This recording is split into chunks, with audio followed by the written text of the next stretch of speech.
Abra sua Bíblia, Zacarias capítulo 9. E eu quero meditar na palavra de Deus com você nessa noite, nessa profecia que Zacarias recebe do Senhor a partir do verso 1 até o verso 8. Zacarias capítulo 9, versículos de 1 a 8. A palavra do Senhor vai nos dizer assim: a advertência do Senhor é contra a terra de Adraque e cairá sobre Damasco, porque os olhos do Senhor estão sobre toda a humanidade e sobre todas as tribos de Israel, e também sobre Amate, que faz fronteira com Damasco, e sobre Tiro e Sidom, embora sejam muito sábias. Tiro construiu para si uma fortaleza, acumulou prata como pó e ouro como lama das ruas, mas o Senhor se apossará dela e lançará no mar suas riquezas, e ela será consumida pelo fogo. Ao ver isso, Ascalon ficará com medo, Gaza também se contorcerá de agonia, e assim como Ecrom, porque a sua esperança fracassou. Gaza perderá o seu rei, e Ascalon ficará deserta.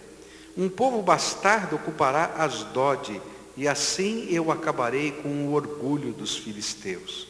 Tirarei o sangue de suas bocas, e a comida proibida dentre os seus dentes, e aquele que restar pertencerá ao nosso Deus, e se tornará chefe em Judá, e Ecrom será como os jebuseus.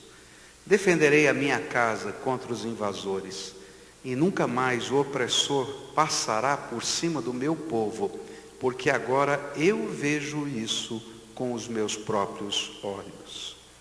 Querido Senhor, nesse tempo que vamos meditar na Tua palavra, em que cultuamos ao Senhor até agora de tantas maneiras diferentes. Foi tão gostoso ver, Senhor, estas células que ali em Piraquara se uniram para nascer uma igreja e começar esse trabalho.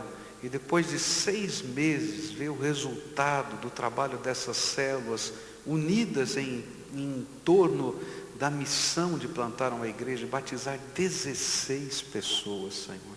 Louvado seja Deus. Que essas casas sejam benditas do Senhor, que essas famílias sejam abençoadas pelo Senhor, e que esta primeira colheita seja, Senhor, um sinal de tanto mais que o Senhor fará naquele lugar. Muito obrigado por nos permitir vivenciar isso, Pai, porque a nossa maior alegria é ver pessoas aos pés do Senhor Jesus, confessando Jesus como Senhor e Salvador das suas vidas.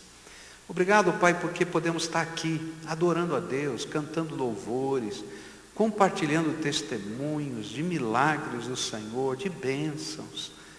Obrigado porque podemos chorar as tristezas na Tua presença e saber que somos ouvidos e atendidos pela Tua graça. E agora, Pai, quando vamos meditar na Tua palavra, aplica essa palavra no nosso coração. Uma palavra que parece tão estranha, uma palavra de juízo, uma palavra, Senhor, de condenação, uma palavra que fala de esperança que fracassa, de esperança que cai. Eu te peço que nessa hora o Senhor coloque em nós a esperança que não fracassa, a esperança que é viva, eterna, poderosa, porque Tu és a nossa esperança. Põe a Tua mão de poder e fala conosco. É aquilo que eu oro em nome de Jesus. Amém e amém. Essa última parte do livro de Zacarias tem como enfoque as profecias sobre a primeira e a segunda vinda do Messias, de Jesus. E assim como Daniel, Zacarias profetiza sobre os eventos futuros que estavam preparando o mundo para a vinda do Senhor Jesus. E os versículos que nós vamos estudar hoje falam desta preparação do mundo.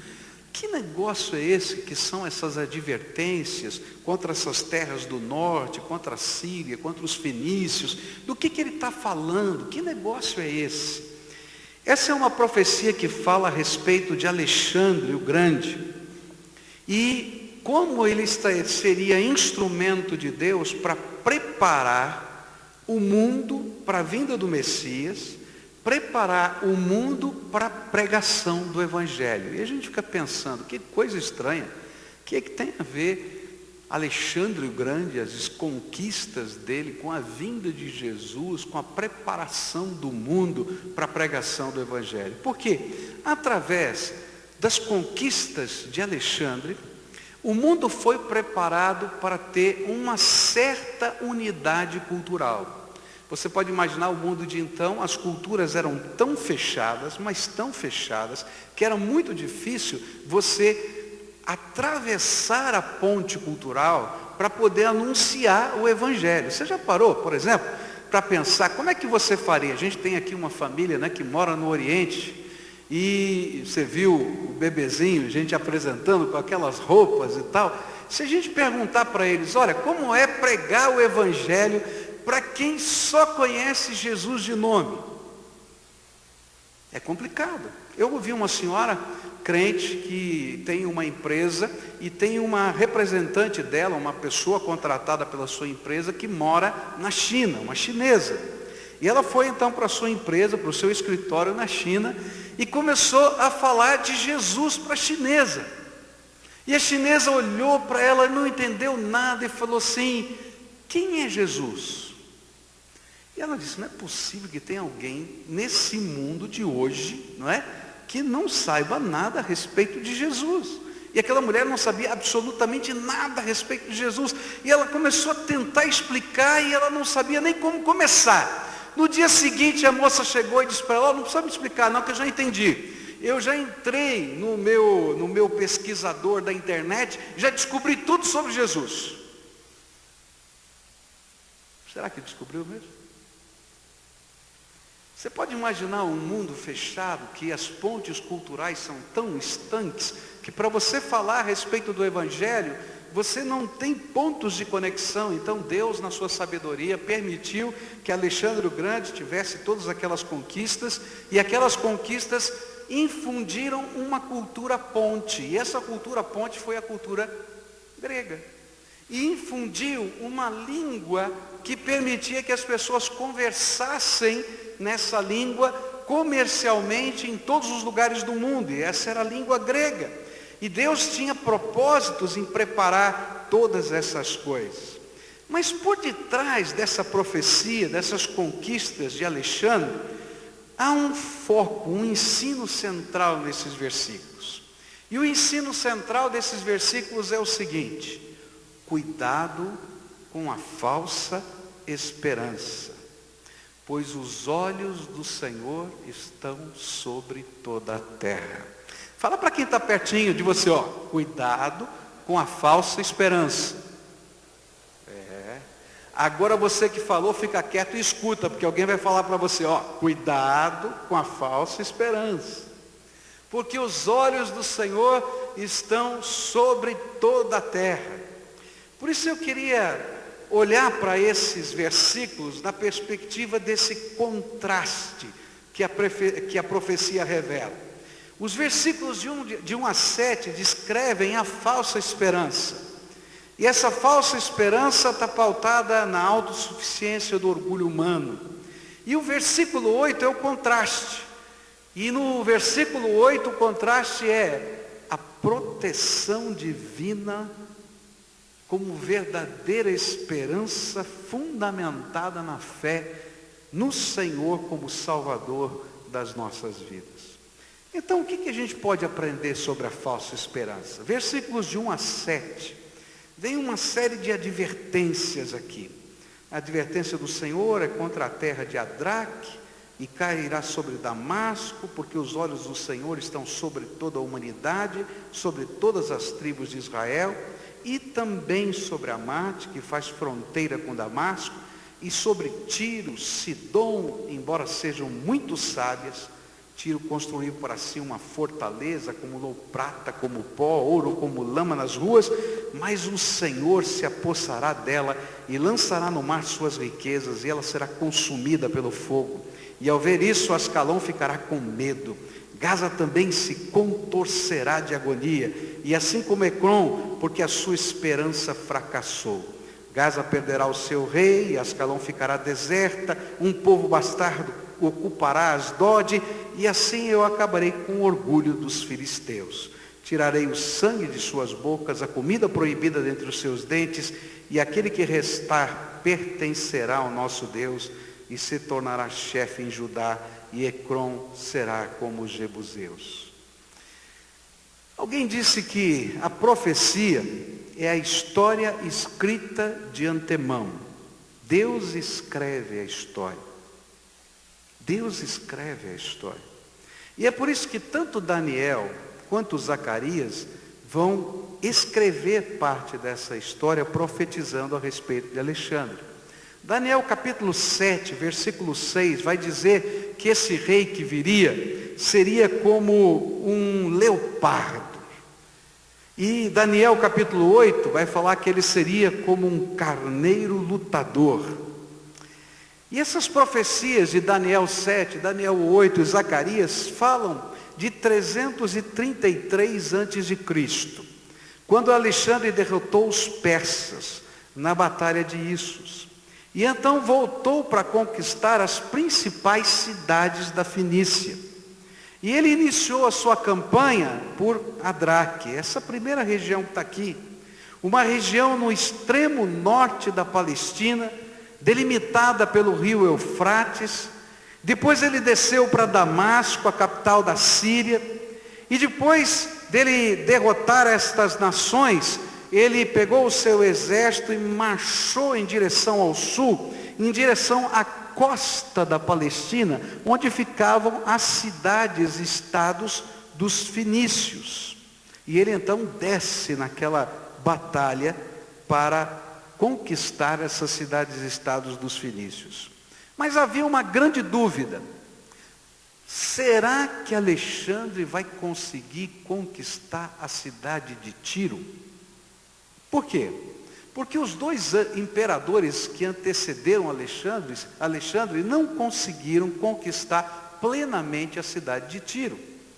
Para você ter uma ideia como funcionava, Tiro ficava às margens do mar Mediterrâneo. Era um porto, aquela cidade era um porto. Dali saíam os navios dos fenícios para fazerem comércio em todo o mundo. Eles eram extremamente ricos, porque vamos dizer assim, a tecnologia da navegação eles detinham. Então o comércio de longa distância passava pela mão deles. Eles compravam uma coisa nessa terra, colocavam nos seus navios, levavam para outra terra que não tinha, vendiam ali mais caro, pegavam alguma coisa ali, e assim eles ficavam navegando. E ser aliado dos fenícios era uma coisa boa, porque fazia com que o dinheiro circulasse fora da região limitada do seu próprio terreno. Então eles eram muito ricos. E essa cidade na beira do mar era na verdade um lugar chamado de Tiro Velha. Mas a 1 quilômetro dentro do mar havia uma ilha. E nessa ilha eles construíram a Tiro Nova.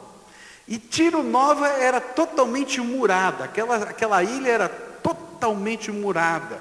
Não havia pontes, você tinha que pegar o navio para ir para lá. Eles eram os donos dos mares, eles sabiam navegar, sabiam se defender nos mares.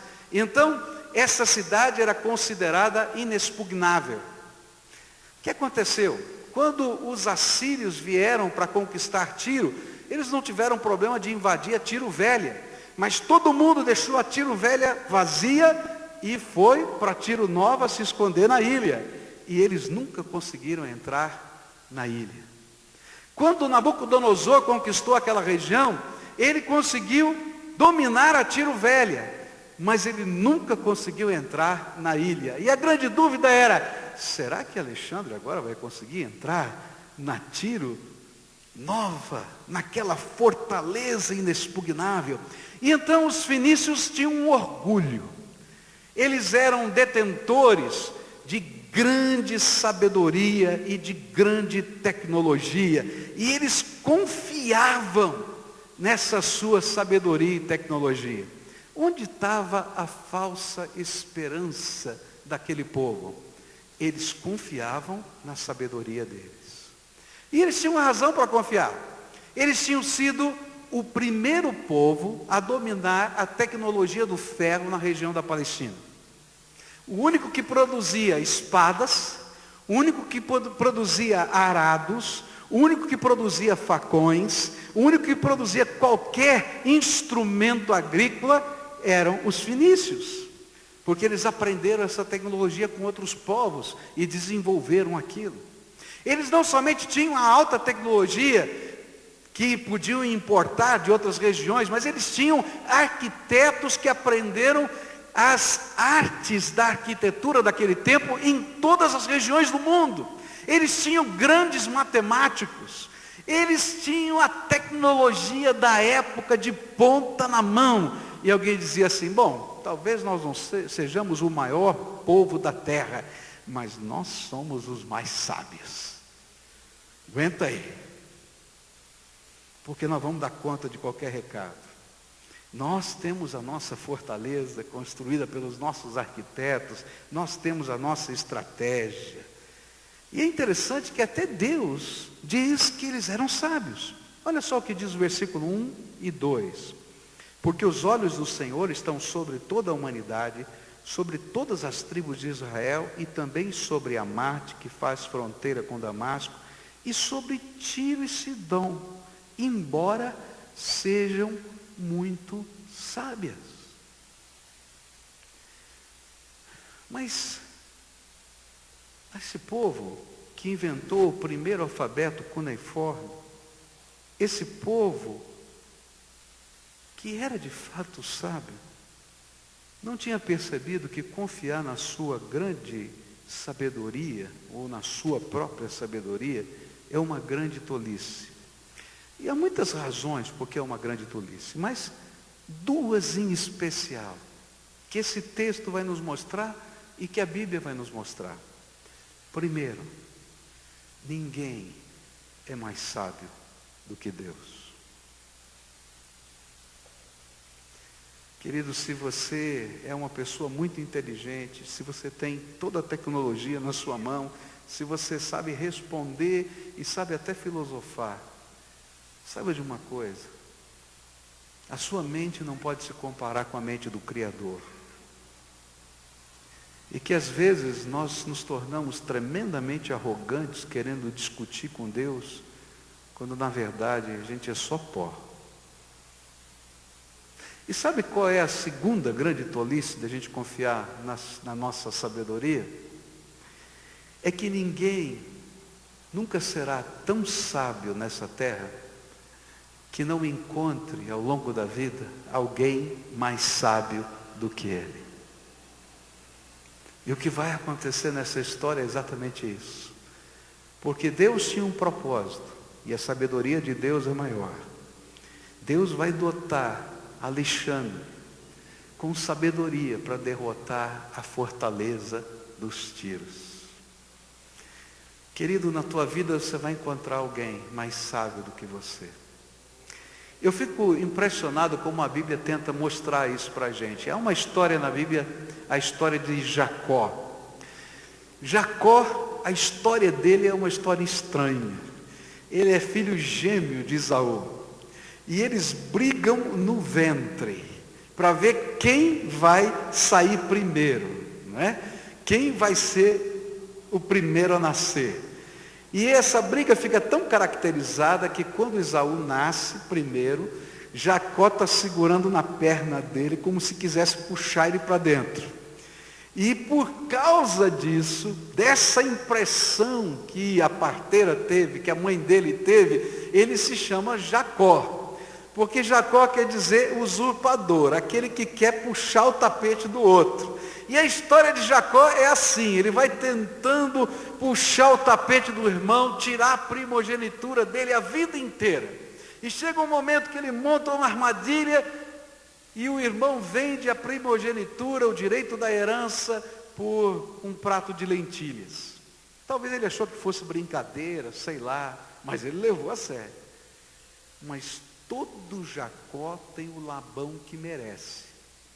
Porque aí ele vai para outra terra e ele vai encontrar o sogro dele, Labão. E Labão é pior que Jacó.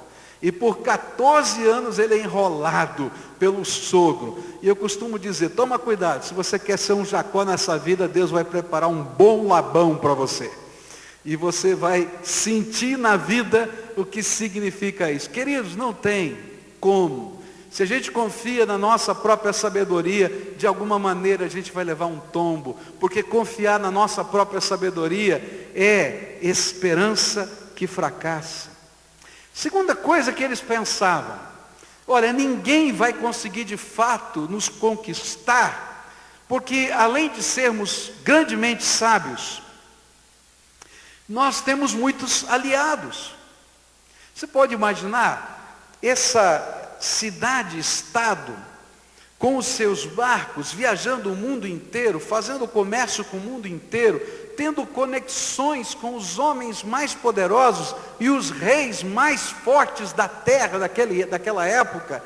E eles pensavam assim: não tem problema, a gente entra na fortaleza, fica aqui um tempo, porque os nossos parceiros, os nossos aliados, de alguma maneira virão nos socorrer, porque nós somos úteis e importantes para o mundo todo. E queridos, às vezes a gente imagina que a nossa esperança está na nossa sabedoria, mas às vezes nós imaginamos que a nossa esperança está no nosso círculo de relacionamento. A gente confia na nossa família. Eu não estou dizendo que a gente não deva confiar na nossa família. A nossa família é realmente um presente de Deus, mas há coisas que a nossa família não vai poder fazer, a sua família não vai poder fazer por você. Às vezes nós confiamos nos amigos, então toma cuidado que você vai levar um tombo logo logo. Às vezes nós confiamos nos nossos círculos de poder e de relacionamento, das nossas organizações, das nossas empresas, dos políticos, e querido, você vai levar trombada na vida. Porque basta a gente ter um problema que demore um pouco mais para ser resolvido, ou basta a gente cair do pódio da vida, para que os nossos aliados desapareçam rapidamente. Você já teve um problema que demorou um pouquinho mais para resolver na tua vida? E aí você olha ao teu redor e parece que não sobrou ninguém. E onde está fulano? Onde está Beltrano? Ou se você estava em cima e de repente você caiu por alguma razão, e você começa a olhar, parece que você tem uma lepra, muita gente vai embora. Sobra 1, 2, 3, mas muitos desses que querem às vezes até serem amigos de fato, não podem nos ajudar. Se a nossa esperança está colocada nas pessoas, a gente vai se frustrar, porque ela é uma falsa esperança. E foi isso que aconteceu. Não veio nenhum aliado dos filícios. Quem é que ia enfrentar Alexandre?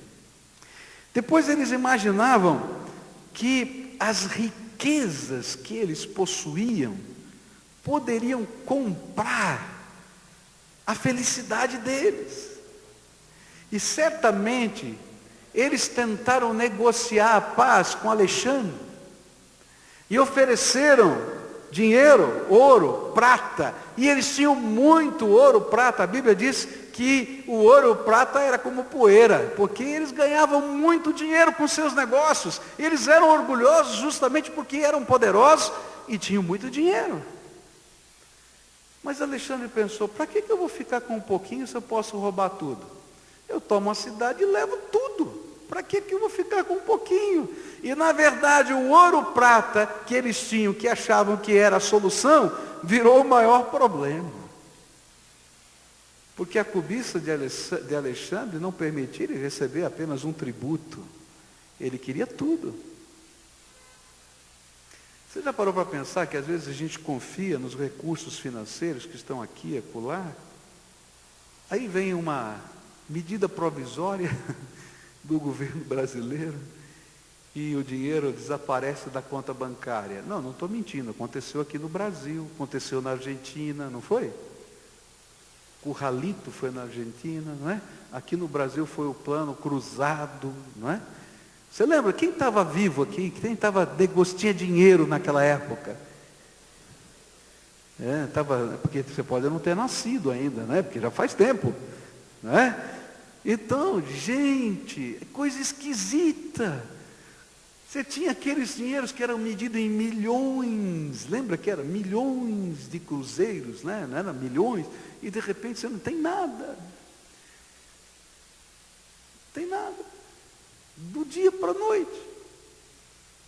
Eu me lembro da Ana Alzira contando aqui, que quando estourou a guerra na cidade em que ela estava, em Angola, e os exércitos estavam em litígio na fronteira da cidade, então ninguém podia entrar, ninguém podia sair, e era bala, era bomba, era avião, era tudo isso, que as pessoas não tinham o que comer, porque não havia como comprar, não havia como vender, não havia como abastecer a sua casa.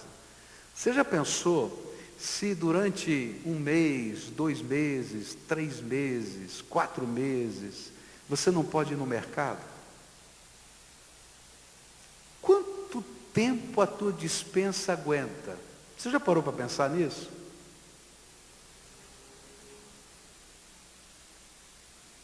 E o pior, quem tem não vende. Sabe por que não vende?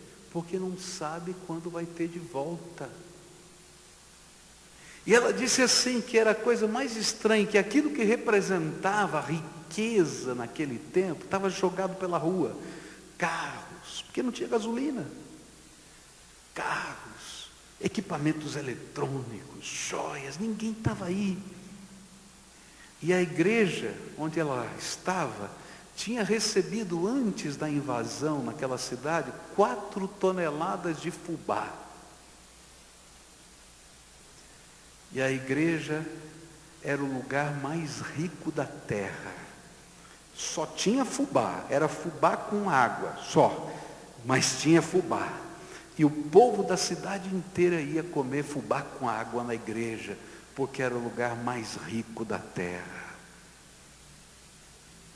Você já parou para pensar como às vezes as coisas que a gente dá valor não têm sentido e se tornam uma falsa esperança para nós?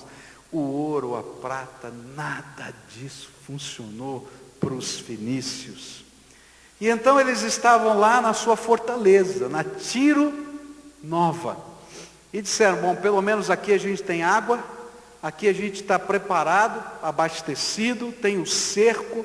Da última guerra nós conseguimos ficar 11 anos cercados e ninguém invadiu, porque como os muros da cidade envolviam a ilha, eles estavam preparados, tinham água, eles tinham alimentos, eles tinham coisas, e às vezes eles conseguiam navegar por trás da ilha, e conseguiam buscar em outras terras suprimento. E eles pensaram, se a gente conseguiu aguentar 11 anos de cerco, 3 anos de cerco numa outra guerra, aqui ninguém vai entrar não, a nossa fortaleza vai garantir. Mas olha só o que a Bíblia diz: nenhum rei vence por ter um exército poderoso, nem os soldados conseguem a vitória por causa da sua força. Não são os cavalos de guerra que ganham a batalha, a sua grande força não pode salvar ninguém. Se você está confiando na sua força, você vai se desiludir, porque essa é uma falsa esperança. E aí, Alexandre teve uma ideia. Ele tinha acabado de destruir a Tiro Velha. E tinha a Tiro Nova mais ou menos 1 quilômetro para dentro do mar. E ele deu ordem para o seu exército. E deu ordem para os povos que ele tinha conquistado. Vocês vão pegar pedra sobre pedra da Tiro Velha. Tudo que existe nessa cidade, as construções, os móveis, tudo, tudo, tudo. E vocês vão começar a lançar no mar e fazer uma ponte. E nós vamos chegar até a Tiro Nova. E aquela profecia dizendo que o tesouro de Tiro foi lançado ao mar se cumpriu literalmente. O povo ia lá, arrancava as pedras, arrancava os móveis, arrancava as coisas, ia colocando na beira da praia, ia fazendo os montões, e depois ia jogando mais, ia entrando mais 1 metro, mais 2 metros. 7 meses depois, ele tinha rampas de ataque colocadas em cima daquela ponte, de 48 metros de altura, que lançavam flechas acima dos muros da cidade. Ele tinha catapultas colocadas naquela rampa, naquela estrada que ele construiu sobre o mar, que lançavam enormes pedras e destruíam os muros da cidade. Ele tinha arietes que batiam nas portas da cidade da Tiro Nova. E 7 meses depois, a Tiro Nova foi destruída e colocado fogo, conforme a profecia que está aí. E Deus disse: a esperança deles fracassou. Cuidado onde você põe a sua esperança. Cuidado onde você põe a sua esperança. Porque às vezes aquilo que parece ser tão sólido se desvanece rapidamente. Agora, olha o contraste do que aconteceu com Israel. Versículo 8. Vai falar, eu não sei, passaram para vocês um mapinha aí ou não? Mostraram? Não? Tem um mapinha aí para mostrar para eles? Eu não tenho retorno aqui. A ponte de Alexandre, está aí. Se der, põe, tá? Olha só o que vai acontecer com Israel. Verso 8 diz assim: profecia: defenderei a minha casa contra os invasores, e nunca mais um opressor passará por cima do meu povo, porque agora eu vejo isso com os meus olhos. Olha só, Tiro antiga, ele foi jogando o entulho no mar até chegar à ilha, e ali ele colocou o seu equipamento, tomou um pedaço da praia, colocou suas máquinas de guerra e ganhou a batalha. Olha o contraste agora. Depois desse cerco, e ele tomou a cidade de Tiro, ele vai descendo e toma as outras cidades fenícias, conforme a profecia. E depois de tomar a cidade de Gaza, Alexandre vai em direção da cidade de Jerusalém. Ele não estava muito contente com o povo judeu, não. Sabe por quê? Porque ele havia mandado emissários para, depois da vitória contra os persas, para que o tributo anual que os judeus pagavam normalmente aos persas, eles pagassem agora aos gregos.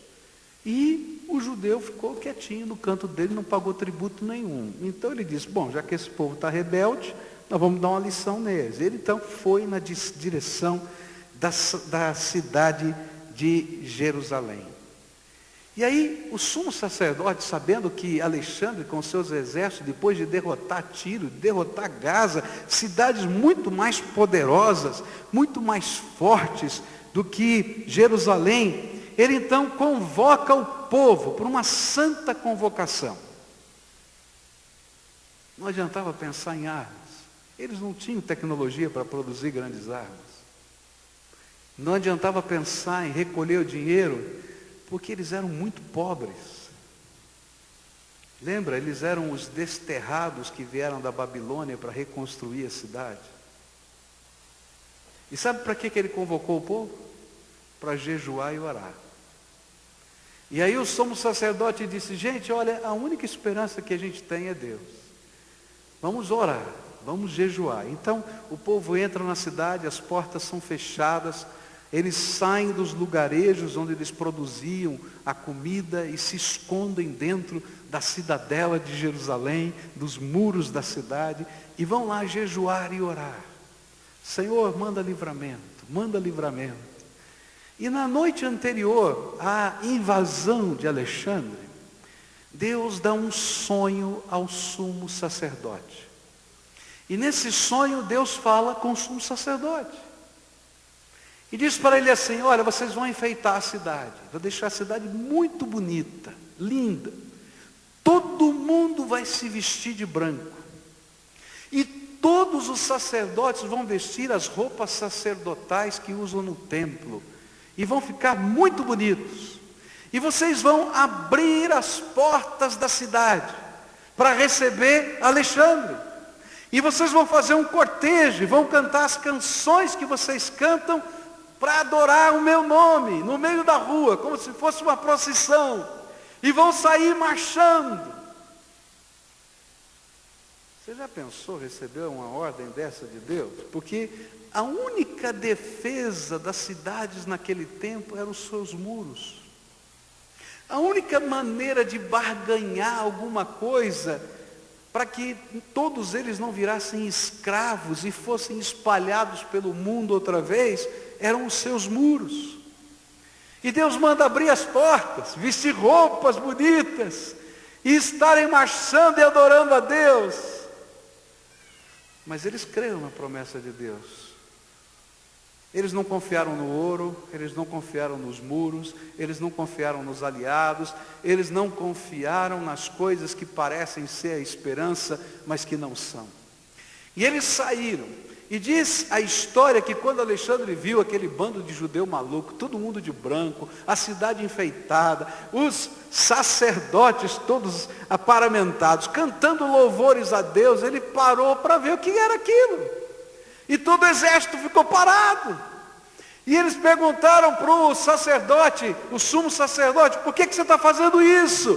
Porque essa noite eu tive um sonho e Deus me falou para fazer isso. E me disse para fazer isso porque você é o homem que está em Daniel capítulo 7. E você é o homem que está no capítulo 8 de Daniel. E abriu a Bíblia e começou a falar das profecias que tinham acontecido muitos anos antes.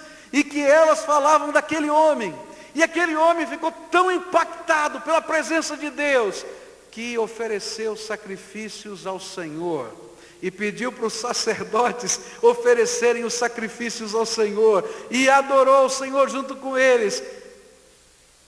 E aquela cidade foi uma das únicas que não foi arrasada naquela terra. Porque o Senhor é a nossa esperança. Eu não estou falando de algo que não está na história. Vai ler. Eu estou falando de uma profecia, de coisa que aconteceu, que Deus revelou antes de acontecer, mas que tomou força na história, aconteceu realmente na história, e que você pode ler. Mas eu estou falando da esperança que não falha, o Deus vivo que sustenta a nossa vida. A grande pergunta que esse texto faz para mim e para você é: onde você tem colocado a sua esperança? Eu confesso para você que colocar a esperança em Deus às vezes parece uma loucura. Fala a verdade. Não, fala a verdade. Não parece uma loucura? Eu não sei. Eu tenho que confessar para você. Às vezes eu estou orando e Deus me dá algumas palavras, me dá algumas determinações, que eu fico pensando, Senhor, como é que eu vou explicar isso para as pessoas? Não dá para entender. Se eu tentar explicar, não vai dar. E às vezes Deus diz assim: não explica, faz o que eu estou mandando. E isso eu tenho aprendido, sabe? Tem coisa que não dá para explicar, que a gente tem que viver, a gente tem que tomar posse pela fé. E sabe o que é tremendo? É que a gente fica surpreendido com a manifestação da graça de Deus. Eu vim aqui dizer para você nessa noite que o Senhor é a tua esperança, que o Senhor é a tua força, que o Senhor é aquele que se revela para nós, que o Senhor fala conosco de muitas maneiras diferentes. Ele fala ao coração da gente, Ele fala através da palavra, através das profecias, Ele fala em sonhos, Ele fala.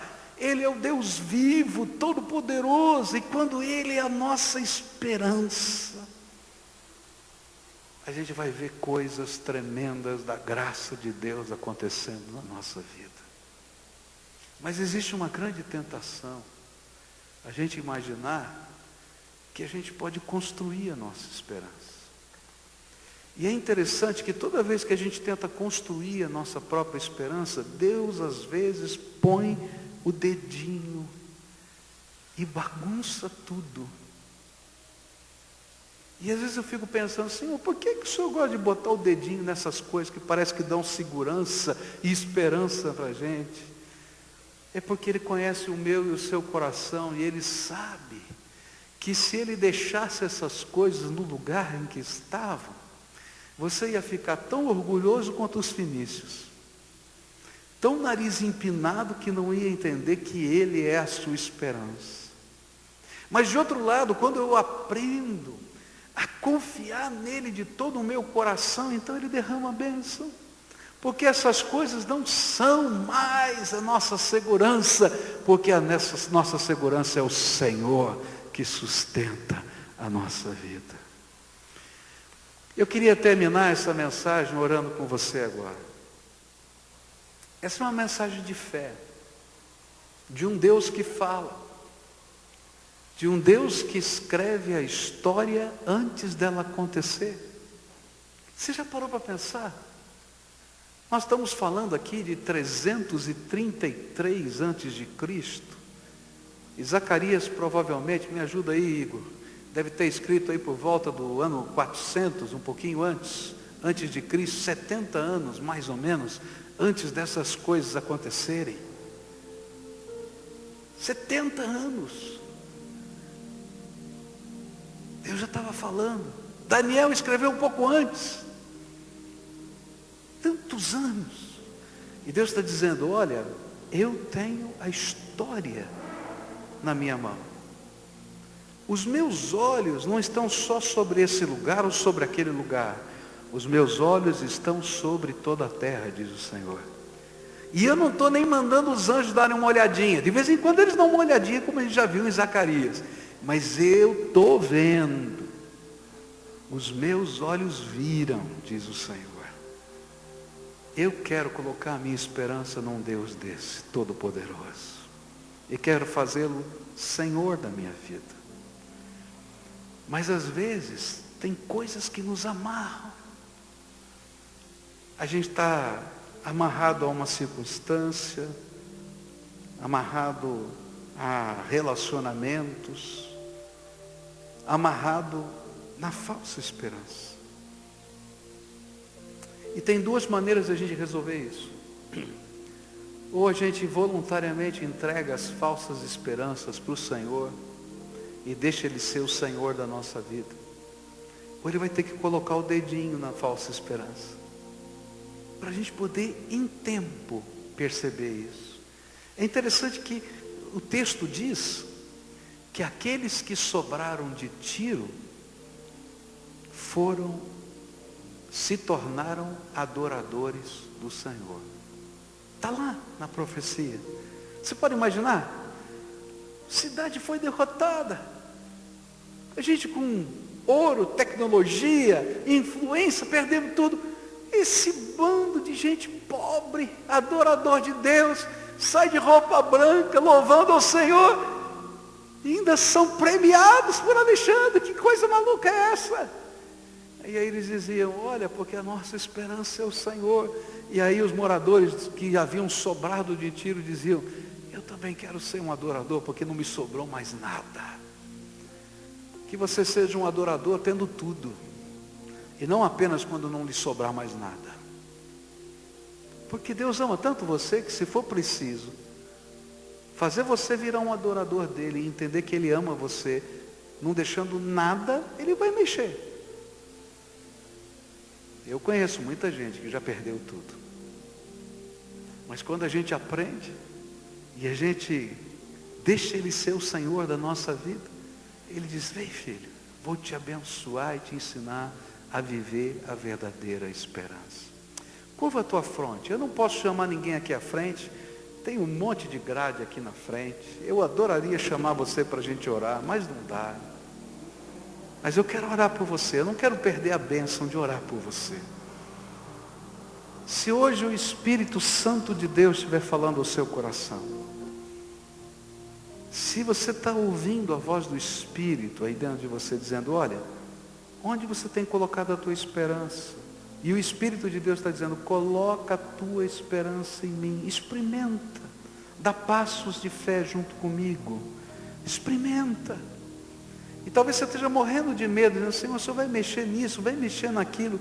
Querido, se você está confiando em coisas que não são aquilo que pode de fato abençoar a tua vida, Deus vai mexer. Eu não vou mentir para você.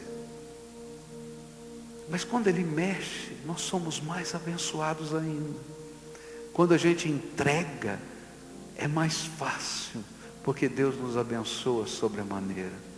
Então hoje eu quero orar por você, a quem o Espírito Santo está falando, olha, hoje é dia de entrega. Tudo que está amarrando você, tudo que está impedindo você de colocar a sua fé só em Jesus, pode ser uma dor, uma amargura, uma lembrança, uma palavra ruim, uma história, ou uma coisa boa. Hoje o Senhor está falando, filho, coloca uma esperança eterna no teu coração. E se você estiver ouvindo a voz do Senhor aqui, eu não posso chamar você aqui na frente, que não dá. Eu vou pedir para você se levantar aí no teu lugar, e quero orar por você. E quero pedir que o Senhor tome você nas mãos dele. Que Ele o abençoe, que Ele te ensina. Há alguém a quem o Espírito Santo está falando? Vai ficando de pé aí no seu lugar, lá na galeria, aqui embaixo, onde você estiver. Se o Espírito Santo de Deus estiver falando com você, você diz, não, o Senhor falou comigo, não foi com o meu vizinho não, o Senhor falou comigo, eu sei. Você está lá em cima, estou vendo lá na galeria, estou vendo aqui embaixo. Se tiver uma família que está vivendo uma batalha, uma tribulação, e vocês sabem que tem muita coisa em jogo, cutucam o outro, diz, gente, nossa esperança tem que ser o Senhor. A nossa esperança tem que ser o Senhor. A nossa esperança tem que ser o Senhor. Senhor, seja a minha esperança. Agora nós vamos orar. Você vai fazer a primeira oração. O que está amarrando você? Fala para Deus, Senhor, estas coisas estão me impedindo. Eu estou apegado a isso, eu estou apegado àquilo, eu tenho essa lembrança, ou eu tenho essa dor, eu tenho esse sentimento. Fala para Deus. Eu não posso falar isso, porque eu não conheço a tua história. Mas fala. E diz, Senhor, eu hoje quero colocar o Senhor como minha esperança. E vou entregar essas coisas nas tuas mãos. Eu estava tão apegado, achando que isso era. Mas eu vou colocar o Senhor como minha esperança. Agora eu quero orar por você. Senhor Jesus, tem um povo teu, amado, precioso, bendito, que está em pé na tua presença, que ouviu a tua palavra agora. E por causa da tua palavra, eles se colocaram em pé para dizer, ô Senhor, sou eu entendi.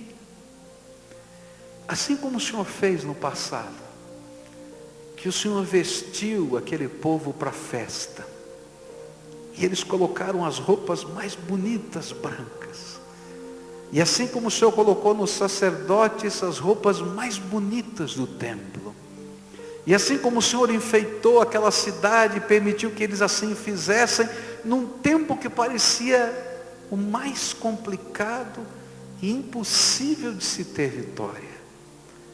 Quero te pedir que o Senhor faça isso com os teus filhos agora. Que o sangue de Jesus, o Filho de Deus vivo, purifique de todo o pecado.